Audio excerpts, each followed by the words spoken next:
Good morning, Northgate. It's so good to see everybody. And I am here with my former professor and current friend, Roger Ross. It's so good to see you. Well, you know, it's the miracles of the internet that are keeping us together because you don't even live in Texas. So this is really perfect that we get to have virtual coffee together and everybody gets to watch. This is great. It is great. Yeah, I'm excited. Although actually I need to rename this today because I have Diet Coke. So today it's Diet Coke with the pastor. Okay. And is that okay? Yeah, it's okay because I have tea, so we're good there. See, maybe it should just be beverages with the pastor. And, you know, everybody can just choose what they want to do. No judgment, right? Right. You know, maybe we could do that. So anyway, I am so glad that I get a chance to talk with you and catch up because I have not seen you. When was the last time? When did we have class together? So, you know, our class was in January of 2020 before the world changed. That is crazy. And we had no idea. No. I mean, we were clueless. It was the only class that I have had at Perkins in person. Really? Yeah. Have you been teaching that same class since then? So I taught it again in January of 21. And then in between there, not this past summer, but the summer before, during the pandemic, I taught a completely online class in evangelism. Wow. It's hard for me. So for those of you who are watching, who are probably like, what are these two weirdos talking about? Right now, what we're talking about is I took a class with Roger at Perkins that was on evangelism, that was specifically on church planting. And if you're not familiar with church planting, that's really a whole other podcast. I mean, that takes a long time, but basically creating a new church from nothing, right? Right.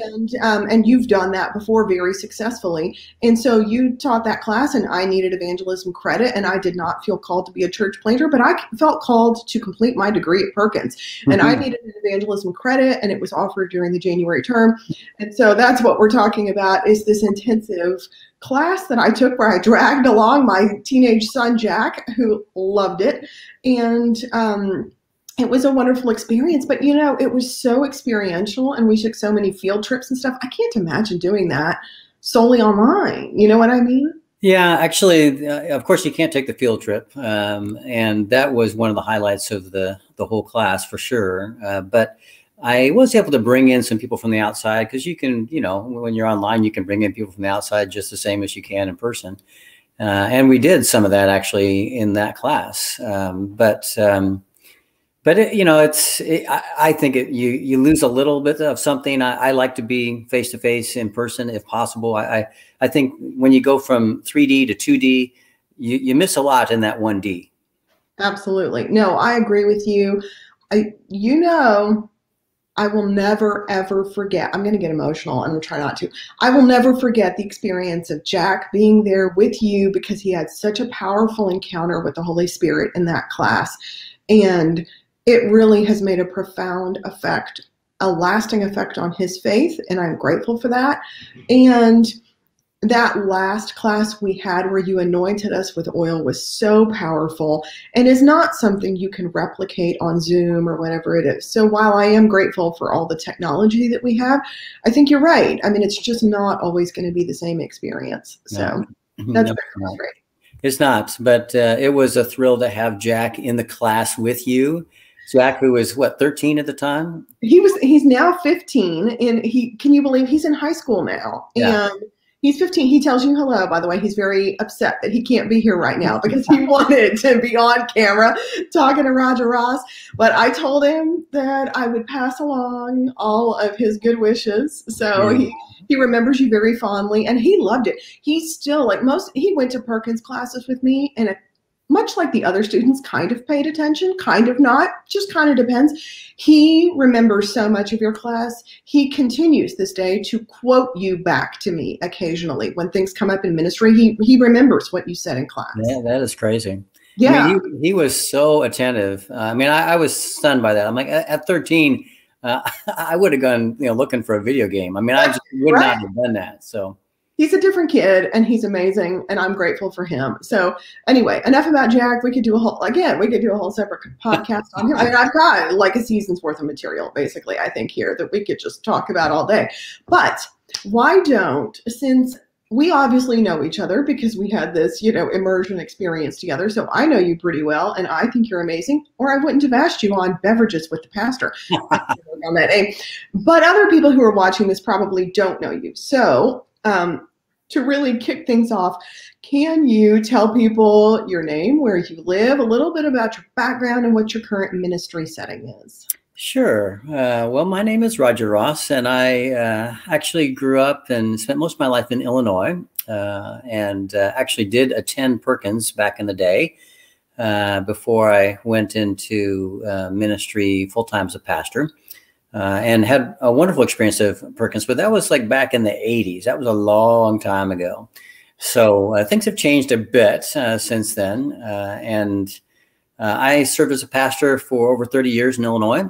In a lot of different pastoral settings, from very small church and very small town to larger churches. I had the privilege of starting a couple of churches, and then most recently served as a senior pastor at Springfield First United Methodist in Springfield, Illinois. And then 4 years ago, I sensed a call to be involved in church planting on a fuller time basis. And so there was an opportunity to become the director of congregational excellence in the Missouri Conference of the United Methodist Church. And so that's where I've been the last 4 years, living in Columbia, Missouri, which is right in the middle of the state, where Mizzou is actually. And in that role, I help to start new churches. I have a team that I work with, and I help to start new churches and transform existing churches across the state of Missouri. And there are about 700 United Methodist churches in Missouri. Well, that ought to keep you pretty busy. It does. It keeps me on the road, except during COVID. And instead of being on the road in COVID, I've been on Zoom. Well, that works too. I mean, we all have to adapt, right? And just do the best that we can with where we are. So I'm going to keep praying that the COVID numbers continue to get better, because I think we're all a little tired of this, and you're probably ready to be back on the road more regularly. It probably makes things easier for you. Yeah, actually, it's just beginning to start back up, and I'm traveling a little bit more now. Yeah, well, that's not so bad. Again, it probably keeps you out of trouble. Yeah, so, true enough. As you are, I'm glad you're here, because as I said, when I emailed you, I had no expectations that you would respond with anything other than, "That's adorable. I'm really too busy to do this." So I'm thrilled that I was able to snag an hour of your time and chat with you today. And the reason that I wanted to talk to you, other than, of course, extolling Jack's virtues and talking about just general ministry and catching up, is that I saw on Facebook, this is where all my ideas come from. I saw on Facebook where you posted and said that you had been on a 30-day silent retreat. Is that accurate? That is true. Okay. So that is something that I suspect that not a lot of people have done, and some people might not even be aware of. So where did you get the idea to do this in the first place? Well, one of the things that we talked about in the class that we were referencing a little bit ago was that I've been involved with a spiritual director for over 30 years now. And my spiritual director's name is Father Bill Creed. He's a Jesuit priest. And I got connected with him when I was serving as an associate pastor right out of seminary in the Quad Cities. I was living in Moline, and he was living in Rock Island, which are sister cities. And so I started meeting with him at that point, and that relationship, much to my surprise and his, I think, has just continued on. I mean, it's been many years since he or I lived in the Quad Cities, but we've continued to connect with each other. And over that time, he kept encouraging me to do retreats, kind of longer retreats. So originally I would do 2 or 3 days.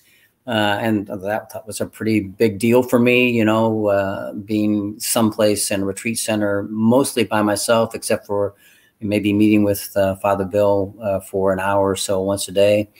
And then he said, well, you really ought to consider doing an 8-day spiritual retreat, silent retreat. And I'm like, I just can't see that happening. He talked about that for, oh gosh, I don't know, over 15 years before I ever thought that was a good idea. And then I got into a really bad spot in the place in ministry where I was, to the point that I thought, I'm going to have to do something I've never done before, or I might not be able to continue as a pastor. I'm gonna still be married to my wife. I'm still going to be the father to my 2 kids. Right. But other than that, everything else was kind of up on the table at that point. And so I went on this 8-day retreat. This was in 2005, and it was a game changer for me. I mean, oh my gosh, I had no idea how powerful that was going to be. It was scary. I'd never done anything like that before. I'm not a natural introvert. People think when they hear me say that I've done a 30-day silent retreat, they think, oh, well, you just must like to be by yourself all the time. No, that is not right. And actually, ironically, extroverts are the ones that probably need this more than anybody else, frankly. Right. But nevertheless, I did that retreat. It was fantastic. In fact, so great. I said to my wife, honey, I think it'd be great if we maybe did this together. I mean, it would still, we'd be in the same retreat center. We wouldn't be talking to each other, but we'd go through the experience, kind of in a parallel fashion. So the next year, that was what I gave her actually for Christmas that year. That's so romantic. Yes. She was not excited about it. I can tell you. Well, you're still married, so that's yes. good. Yeah. You worked it out. So the next year, 2006, we did that in the summer. But in both cases, we did it in July. And she also found it to be really awesome. And then I went for 10 years before I ever did that again. And that was a mistake. And partly that was because I switched churches and went through a lot of different changes in that switch. And so sadly, it wasn't until about 2016 that I took another one of those 8-day retreats. And that also was a game changer. That was kind of the precursor to me actually taking this other job. Wow. So then I felt like I'd kind of gotten to another crossroads here recently, and keep in mind, like when I was church planting, I was there for 14 years. When I was in Springfield, I was there for 10 years. So these aren't short time frames. Right. But I felt like there was something deeper that God really wanted to reveal to me, and I needed to hear.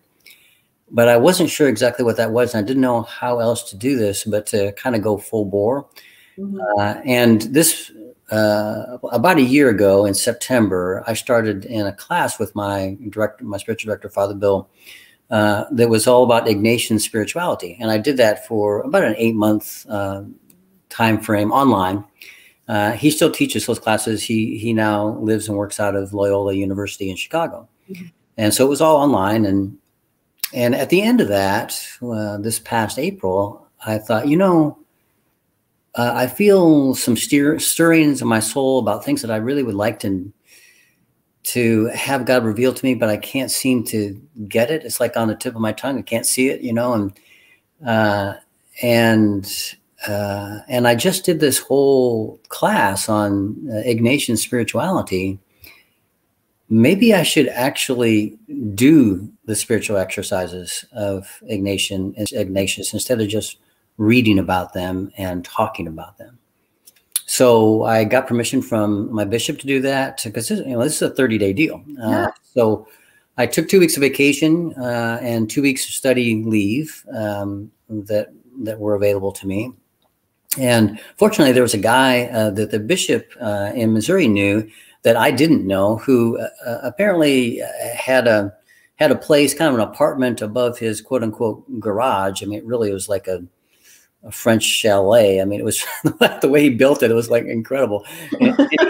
As you do. I mean, I was going to build one of those. I've been so busy. Yeah. I mean, I wish I could show you a picture. I mean, it's just what this guy did. But in any case, there was an apartment that was above the kind of garage area in this barn or whatever he called it.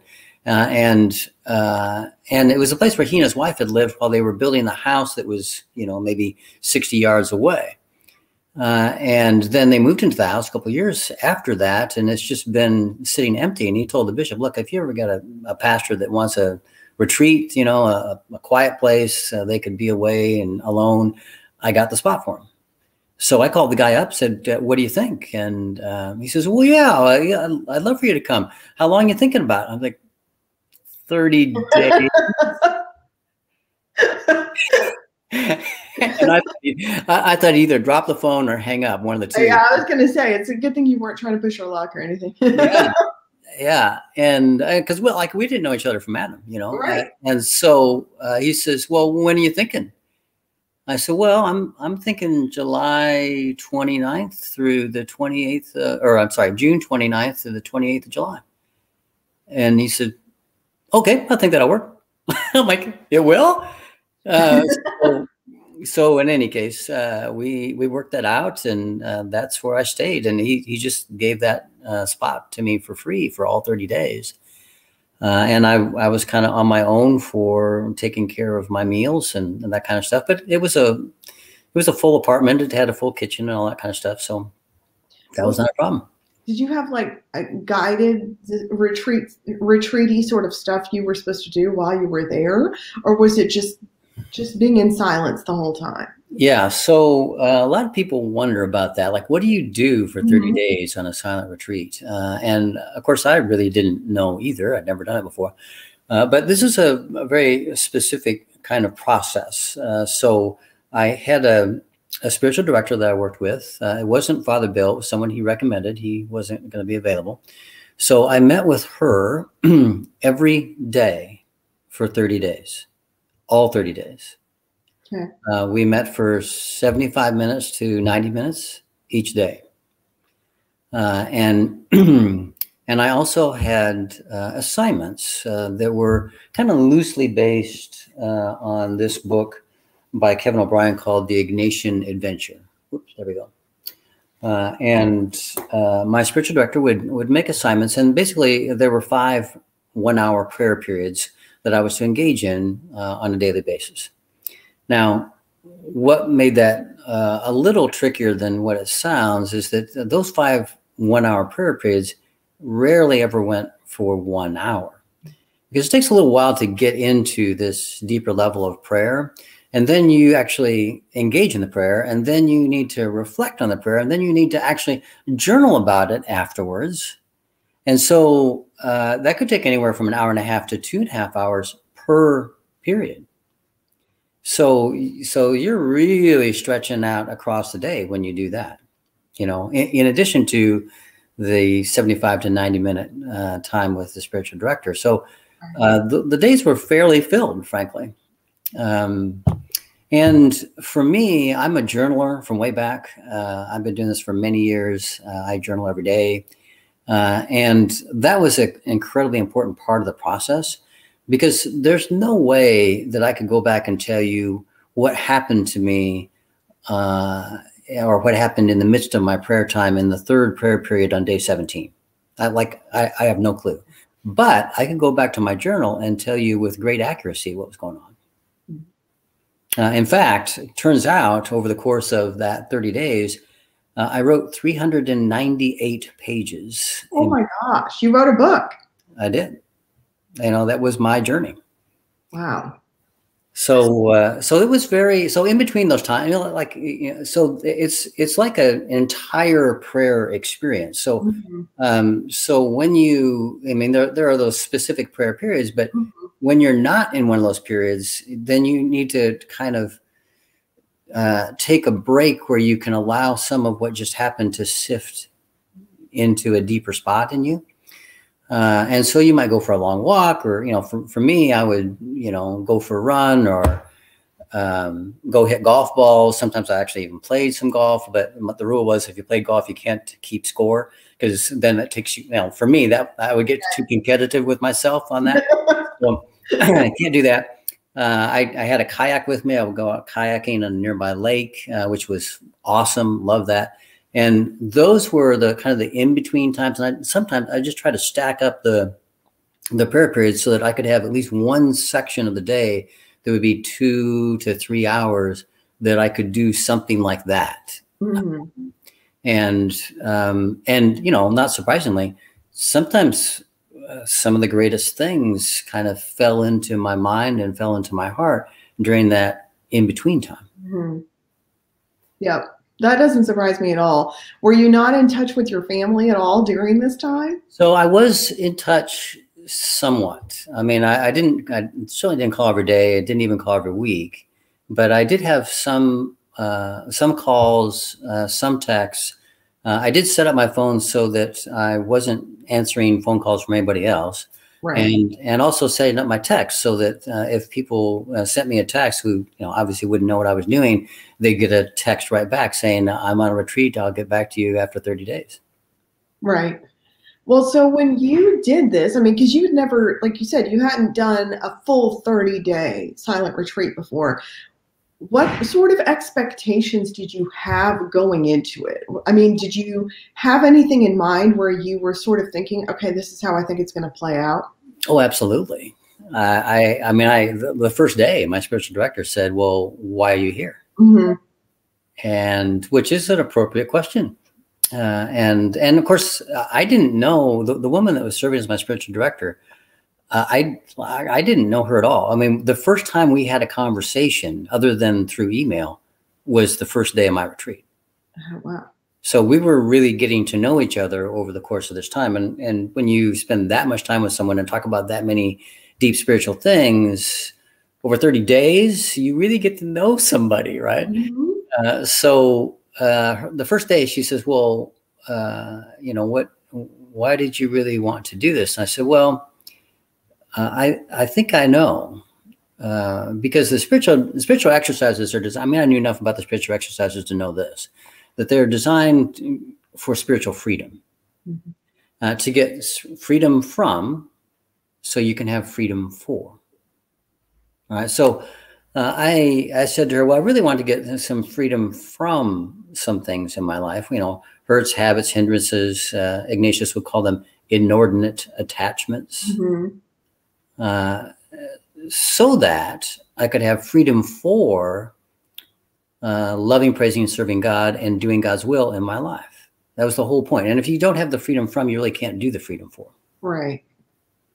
So my larger goal in this the reason I was planning to submit myself to 30 days was that I really wanted to get to the freedom for. Mm-hmm. I wanted to, what's God's new dream for me in this phase of my life, this coming phase of my life, and that wasn't clear to me at all, and that's really what I was looking for. So turns out, God wasn't at all interested in that, and that was greatly frustrating to me. So before I talk about that, you need to know a little bit of the structure of the retreat. It's really designed to go into 4 weeks. They call them weeks. They're not really 7-day periods. They're stages of the spiritual movement. So the first stage is where you become aware of your own sin, mm-hmm. And the awesomeness of the grace of God that meets you in the midst of your own sin. That's week 1. Week 2 is the life and teachings of Jesus, and walking through the life and teachings of Jesus with Jesus. Week 3 is the passion and death of Jesus. And week 4 is the resurrection of Jesus. Mm-hmm. So those are the exercises and there are many meditations that are in this book that help you to go through those kinds of exercises. But in the midst of all this, of course, my goal was to get to the freedom for. That's what I was all about. Right? Mm-hmm. Nothing. Nothing.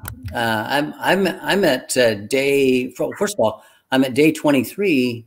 I'm talking to my spiritual director, and I'm still in week 2. Yeah, John. Well, this was one of my questions. What are the challenges? Like, this seems like, did you find this remarkably difficult or frustrating? Because I'm imagining people listening to you talking, thinking, how on earth did he do that? Like, some people think, I can't even go an hour without talking to somebody. I can't imagine going 30 days, especially if you've got a set of expectations going in and you're on day 23 or whatever, and they're nowhere in sight. Did you just decide, I'm just leaving at some point? Yeah. So I talked to my spiritual director and said, look, it's day 23 and I'm on week 2 still. And she says, that's because you're in week 2. You're like, well, thank you for that clarity. Yeah. Exactly. Exactly. I'm like, well, that clears things up. Thank you. Well, that helps a lot, right? So she says, yeah, you're in week. That's exactly where you are in the midst of the exercises. You're in week 2. And, she says, I'm not one that believes that a person should move on until they actually move spiritually into that next week. And so a day or two later, I think it was day 25, day 24 or 5, it was a day or two later. She said, well, as I was, because we would get together and I would kind of say, okay, this is what's happened over the course of the last 24 hours since we talked. And she said, oh, you've moved into week 3 now. I said, I have. Wow. Tell me more about that. What does that mean? So all this is happening. And I get to day 25 and I still got nothing. And I was just really ticked at that point. I mean, now I'm on day 25. I've been on 3 8-day spiritual retreats like this previously. So I knew that if you put all those together, I had been there for 1 day longer than all those together. And I still had nothing. I'm like, what more do you want from me, God? I'm like, I can't, do you want me to go on a 60-day retreat? I mean, what is the deal here? Right. And I was ready to pack it up and go home. I mean, I was within an inch of doing that on day 25. And of course I had these assignments. And so, late afternoon, early evening, somewhere around 6 o'clock, I did one of my assignments, and I just forced myself. I mean, I just, by sheer dint of will, got myself in a place that I could do that 1 hour prayer period. And that one probably was only 1 hour because I didn't want to be there. Didn't want to be doing it. Right. And God softened my heart just enough to stay the rest of that night. And then the next day, I had just enough grace to hang in there that day. And then on day 27, I had the greatest spiritual breakthrough of my life, short of what happened to me when I came to Christ at age 14. Wow. And I didn't see it coming. It was stunning. And then a whole bunch of things rolled out of that afterwards until I had the 3rd greatest spiritual breakthrough in my life on the morning of day 30. Wow. So, sometimes people say this, it really is true. God is never early and God is never late. God is always on time. That is true. And that is really powerful. I mean, that's hard. It's just even hard to fathom. And I'm so glad that you managed to stick it out and that you got just what you needed to make it through another day, which sometimes I think describes life pretty well, actually, right? Is getting the food and the grace that we need to get through that day because we don't know what anything else holds or where anything else is. So I did want to ask, because people, again, don't know you as well as I do, as you sort of alluded to before, this isn't, I mean, I don't think that you've really had this huge background in being a contemplative person. You're not a monk. You know what I'm saying? Like, you are a pretty type A, you're a church planter, and a church planter lives and dies by schedules and timelines and to-do lists and all of that stuff, or else things just don't get done. And because I'm imagining most people watching this going, wow, that's so amazing. I could never do that. Do you think that— Which is exactly what I said. I mean, so here's let me kind of give you some context on that. When I did my first 8-day prayer retreat in 2005, I was at a Catholic retreat center, and there were other people there along with my spiritual director, and he was actually leading some other Jesuit novices through their paces and the process they go through, which part of that was to do a 30-day spiritual retreat. And when he told me that, I looked at those guys and I looked at him and I thought, I didn't say this out loud, I thought this to myself, I will never do that. That is absolute flippin' insanity. I will never do that. I mean, I was struggling to be able to get through 8 days. Right. So that was 2005. This is 2021. It took me 16 years.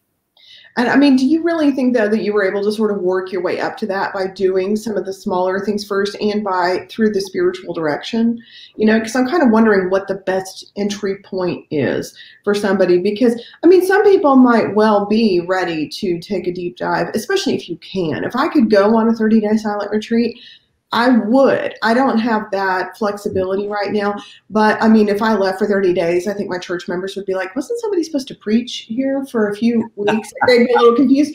So it doesn't work with my schedule, but with my temperament, actually, I think it would work and I would be interested. But I think a lot of people might need to take some baby steps. Do you think that we're either meeting with a spiritual director or doing shorter retreats is a good entry point for that? Yeah, absolutely. In fact, in most places, they won't, like if you were to go to a retreat center and say, I'd like to, sign up for a 30-day spiritual retreat, they'd say, well, tell us a little bit about your background. Like, have you done anything like this before? As they basically would tell you, no, probably not. I'm like, if you just, kind of came in off the street and said, well, I've never done anything like this before. I have no experience. I've not been in spiritual direction. I've never spent more than 2 hours by myself. They would say, no, this is not a good idea.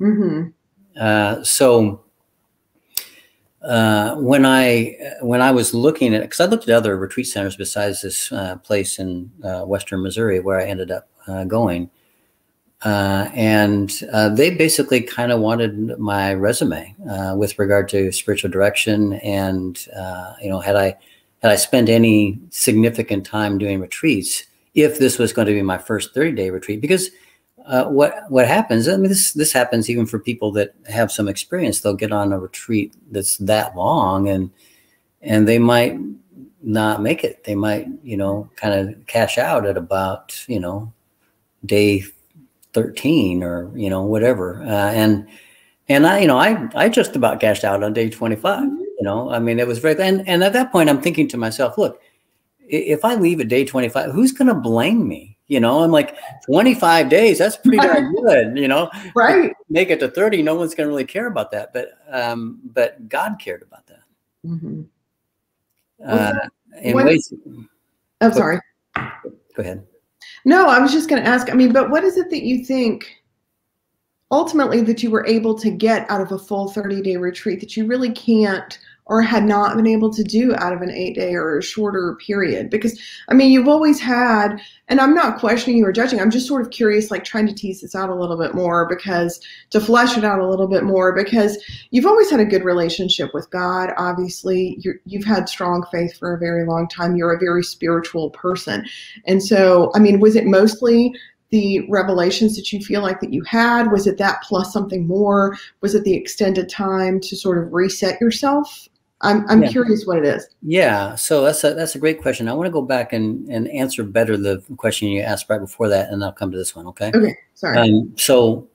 If you actually are interested in doing this and you've never done anything like this before, really, I would just suggest that you schedule 2 hours by yourself with everything off in your life, your computer, your phone, the TV, anything that has an off and on button on it. Just turn it all off and be alone with God and see if you can do that for 2 hours. And if you can, then schedule a morning or an afternoon, so it's 3 or 4 hours. And if you can do that, then schedule a whole day. And if you could do that, do an overnight someplace at a retreat center, or just go to a hotel or, wherever, and do it but again, you actually have to be by yourself, and you can't have everything on, everything's got to be turned off.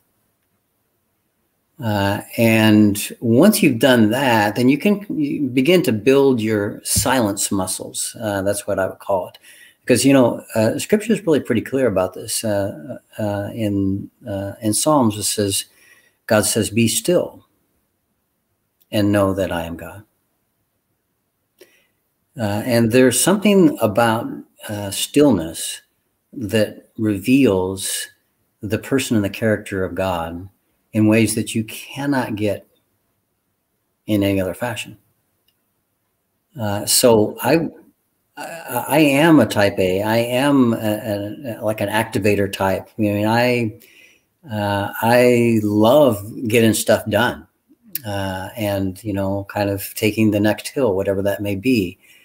This is very counterintuitive for me, but it's actually something that speaks very deeply to my soul. So that's the way I would answer that. And I would actually really encourage someone to try spiritual direction. It's very easy. I mean, you can literally Google spiritual direction and you can find people that aren't that far from where you are and begin to get into that process.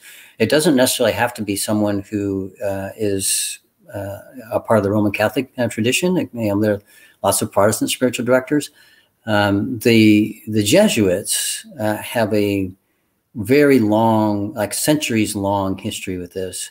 And I ended up unknowingly tapping into that. I mean, when I first started connecting with Father Bill, I didn't know all that. I was just desperately looking for someone to help me to figure out how to stay in ministry and stay sane and stay connected to God all at the same time. And I got that and a whole lot more. So finding a spiritual director and then taking little excursions into silence and solitude, that's the way you start. That's good. So back to your other question, why would I do this? What was I really expecting to have happen? And why would I need to do it for 30 days? And why couldn't I just get that done in 3 days or 8 days? I didn't know for sure that I would need all 30 days. I had no idea. All I knew is that I thought probably I would need some freedom from some things in my life. Wasn't even sure. But I really wanted the freedom for them. And I was willing to go to the mat with God on this.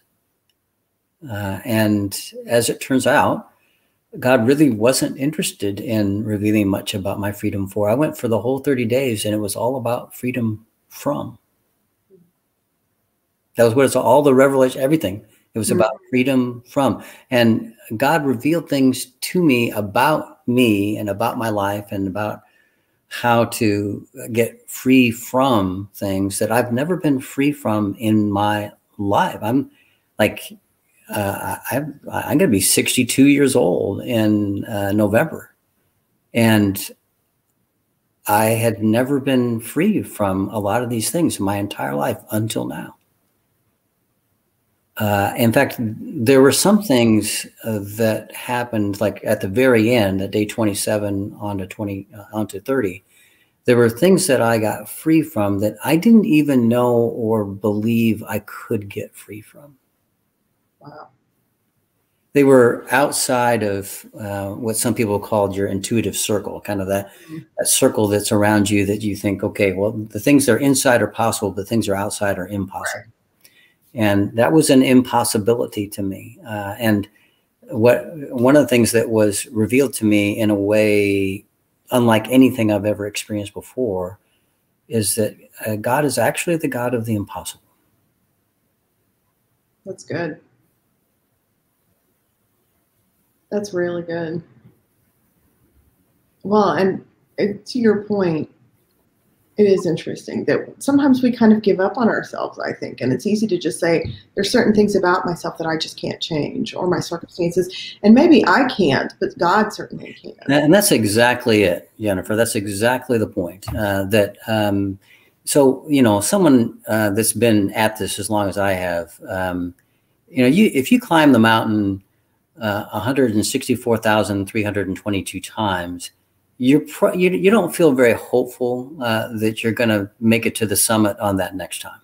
If you've gotten just short all those times, you kind of lose hope that you're going to be. And someone like me who is like, come on, we can go do it. Let's just try harder. That doesn't work. That didn't work for me. Yeah. I know it really is hard because you and I both are these try harder people, if I can just, make more. Sorry, we have a visitor on coffee with the pastor who's checking out my office. So, there's what? What? Trash. Oh yeah, I do have some. So, so we do. You know, we have these thoughts, these type A people, we have this idea that we can do everything. And if we want to change things, we can just jump in there and do it. And if I just have one more to-do list, or if I just schedule more things or do that, then I can change it. And if I can't change it, it's not changeable. Right? I mean, that's my worldview, and that's how I look at things. Although, you know, I may hope that things are different, and I do believe that God can do anything. Sometimes when it comes to me, I think maybe I'm a bigger project than everything else, right? Which is not accurate, but that's sometimes what I think, that sure, God can do everything, but I'm kind of a handful. So I don't know if that's going to happen or not. So, you know, and I can see how that could be really revelatory to think, no, God really can do anything and really can change. Yeah. Oh, it's, I mean, it's the most personal experience I've ever had of God doing the impossible in my life. And it was, you know, this was a journey with Jesus, as I described the 4 weeks. It's all about the life and death and resurrection of Jesus, really. And I really sensed that towards the end of my retreat, Jesus actually spoke to me from within my heart. I know that sounds kind of mystical and spooky and weird and the like, but nevertheless, there were some things spoken to me on the inside that brought about the change that I couldn't hear. They wouldn't have had any level of impact on me if they would have come from the outside. Mm-hmm. Someone from outside would have said that to me. If I would have read it from the outside coming in, it had to come from the inside out. That does make a lot of sense. Yeah, it really does. And for me anyway, like I've been doing a lot of meditation lately, like 10-minute meditations, 20-minute meditations.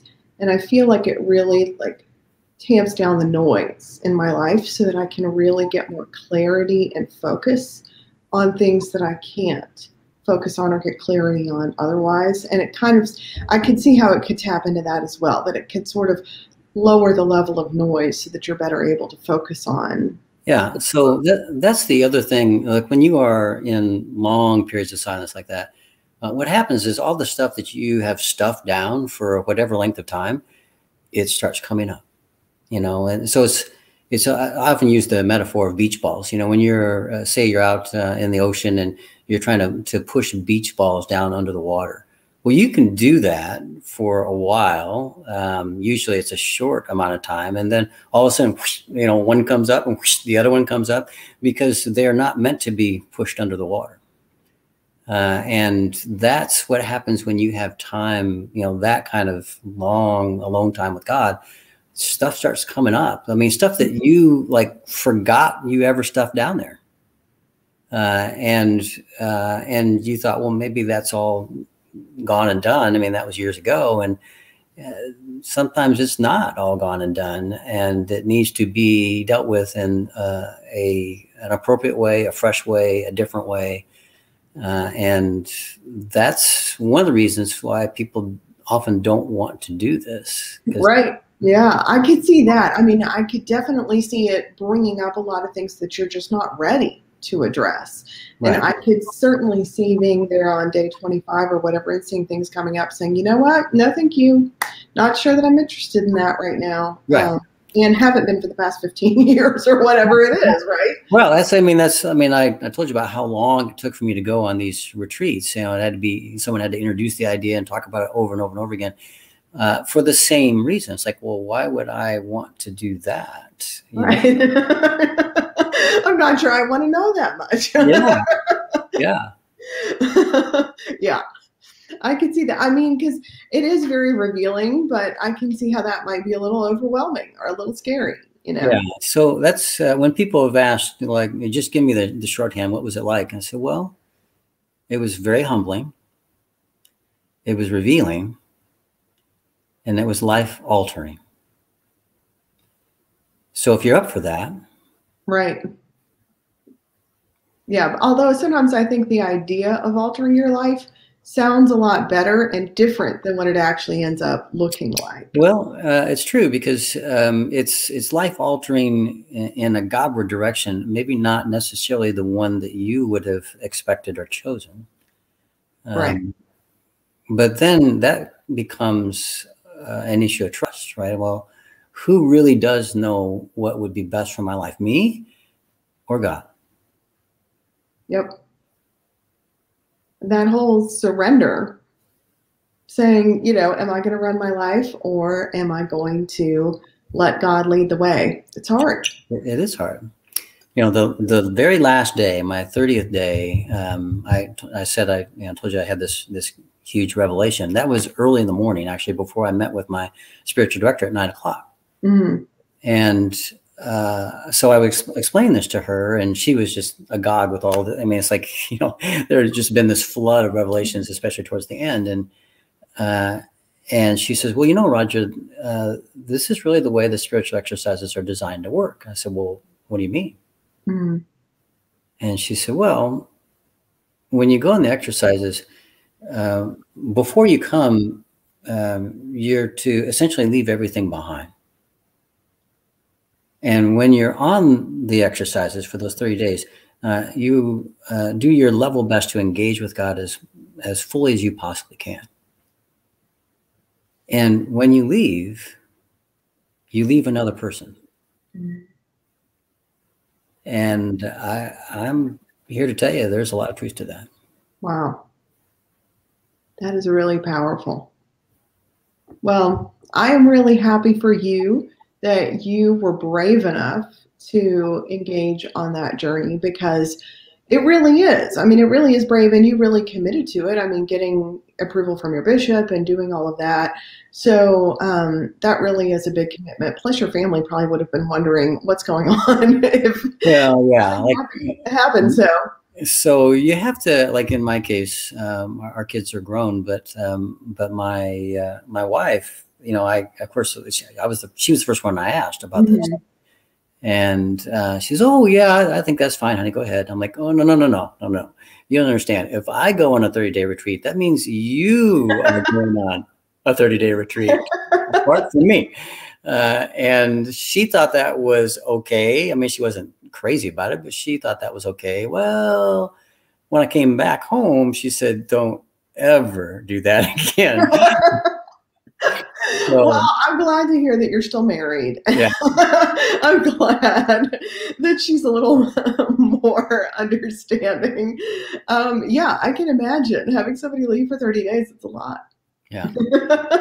Well, I'm so glad that you shared this with us. We're about out of time, but is there anything else that you wanted to add that you haven't gotten a chance to mention yet in our discussion? Because I don't want to cut things too short. I really don't think so. We've covered the waterfront. Yeah, I think that we were pretty thorough. So, okay. So on Coffee with the Pastor, I have been doing a lightning round of 3 questions at the end. I ask everybody the same 3 questions. These are super easy. It's not a quiz.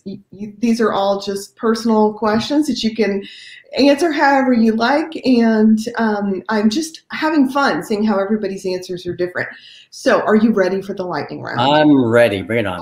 I figured you were born ready. All right. So what book are you reading right now that's interesting you? Or if you're not reading anything now, or if what you're reading is boring, what's your favorite book that you want to share with people? Or if your book is boring, I love that. So, I just last night finished reading a book that I started fairly recently called The Bondage Breaker by Neil Anderson. And I had heard about this book some time ago. It's been out for a while, but it recently was revised. And it's dynamic. I mean, it's really about overcoming negative thoughts, irrational feelings, habitual sins, that kind of stuff. And really focuses a lot on how to kind of take a spiritual approach to that rather than a medical or psychological approach. Not that those aren't good things, they are, but sometimes the issue is more spiritual at its root. And so I just have found that to be really a powerful book. That's awesome. All right. Well, question 2 probably dovetails with a lot of what we've been talking about today. But what is keeping you grounded and sane during COVID? Yeah, I mean, you can't be on 30-day retreats all the time, but what I have been able to do is incorporate silence and solitude into my daily routine and journaling. And then I've been pretty faithful to having a Sabbath day each week, which is not a day off, but rather a day that I can really be connected to God and do things that are restorative in my life, kind of stop, rest, contemplate, and delight. That's great. So the third question is, what are you most looking forward to this fall? Well, my daughter's coming to visit from Tucson, Arizona next week, so I'm really looking forward to that. Good. That'll be fun. Yeah, and my family always gets together for Thanksgiving at my mom's house, and we were unable to do that last year, of course. Yeah. So that will be super important this year. Awesome. Well, that sounds great. Well, listen, Roger Ross, you've been amazing. I am so glad that you got to join me today and our guest who wandered in and left. So you just never know what's going to happen. I'm telling you, ministry is messy. You never know how it's going to turn out, but this has been great. I have thoroughly enjoyed it. Be on the lookout for calls and emails from random Texans saying, what is it about this retreat business? So you can fill them in if they have questions. All right. Yeah, that's fine. It's absolutely a delight to be with you, Jennifer. It always is. You're a lot of fun. Thank you so much. It's good to see you. Have a great week. Okay, you too.